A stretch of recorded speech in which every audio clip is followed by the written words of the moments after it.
অভিবাসীদের তাড়িয়ে দেয়া নিয়ে রিপাবলিকান প্রেসিডেন্ট প্রার্থী ডোনাল্ড ট্রাম্পের বক্তব্যে নিজেদের নিরাপত্তা নিয়ে শঙ্কিত হয়ে পড়েছেন ওহাইওর স্প্রিংফিল্ডের হেইশিয়ান আমেরিকানরা। এছাড়া নির্বাচনী বিতর্কে ট্রাম্পের করা স্প্রিংফিল্ডের অভিবাসীদের বিরুদ্ধে আনা পোষা প্রাণী ধরে খেয়ে ফেলার দাবির প্রতিক্রিয়ায় ক্ষোভ জানিয়েছেন তারা। ট্রাম্পের দাবিকে ষড়যন্ত্র তত্ত্ব আখ্যায়িত করে কমিউনিটির নেতারা বলেন, হেইশিয়ান আমেরিকানদের বিরুদ্ধে এ ধরনের অভিযোগের কোনো ভিত্তি নেই এবং জেনে বুঝে স্বার্থ আদায়ে রিপাবলিকান প্রার্থী এমন অদ্ভুত অভিযোগ করেছেন।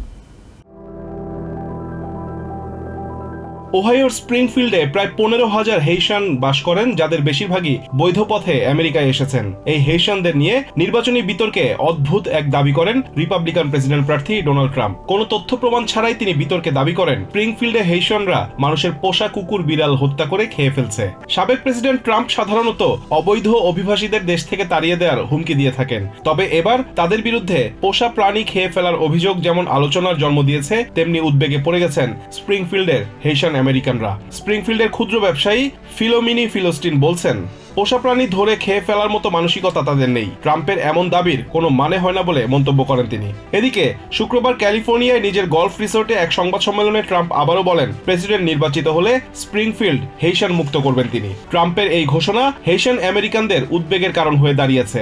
ডোনাল্ড ট্রাম্প ও তার রানিং মেট জেডি ভেন্সকে ক্ষমা চাইতে বলেছেন স্প্রিংফিল্ডে হেইশিয়ান আমেরিকানদের সংগঠন NAACP প্রেসিডেন্ট ডেনিস উইলিয়ামস। এদিকে পোষা প্রাণী খেয়ে ফেলার অভিযোগের কোনো ভিত্তি নেই জানিয়ে একে ষড়যন্ত্র বলে দাবি করেছেন হেইশিয়ান কমিউনিটি হেল্প অ্যান্ড সাপোর্ট সেন্টারের ভাইস ডোরসেইনভিল। হেইশিয়ান আমেরিকান প্রতিনিধি ড্যানিয়েল মোডি MSNBC কে বলেন, মিথ্যা ও ভিত্তিহীন দাবির মাধ্যমে জনসমর্থন আদায়ের পুরনো কৌশলের অংশ হিসেবেই হেইশিয়ান আমেরিকানদের ঘিরে গুজব ছড়িয়েছেন সাবেক প্রেসিডেন্ট।